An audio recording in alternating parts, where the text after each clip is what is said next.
On estime que les fonds souverains gèrent environ 13 000 milliards de dollars d'actifs dans le monde. En 25 ans, ce nombre a explosé. Ils contrôlaient moins de 1000 milliards de dollars d'actifs en 2000. Alors, quel est l'impact de ces fonds sur l'économie mondiale?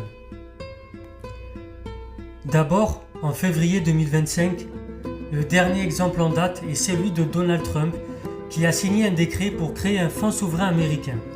Son but, c'est de financer de grands projets nationaux, notamment dans les infrastructures, l'industrie ou la recherche médicale.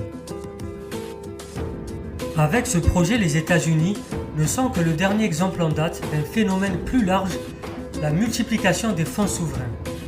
À ce jour, il existerait 179 fonds souverains dans le monde, soit 7 fois plus qu'il y a 20 ans.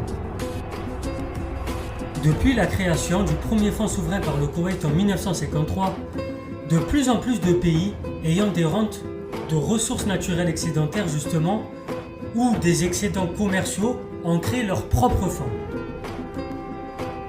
Tous ces fonds n'ont pas les mêmes objectifs. Mais depuis la crise de 2008, durant laquelle certains fonds souverains ont sauvé de grosses banques américaines, les questions de transparence et de la nature de leur investissement sont régulièrement soulevées notamment par les spécialistes. Deux exemples de fonds souverains très actifs, le rachat du PSG par le Qatar ou bien les nouvelles routes de la soie par la Chine.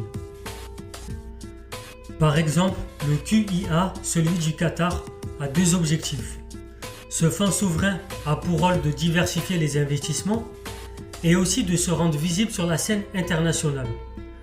Le fonds souverain chinois a un autre objectif plus politique, c'est-à-dire de contrôler l'économie chinoise, on appelle ça du capitalisme d'État.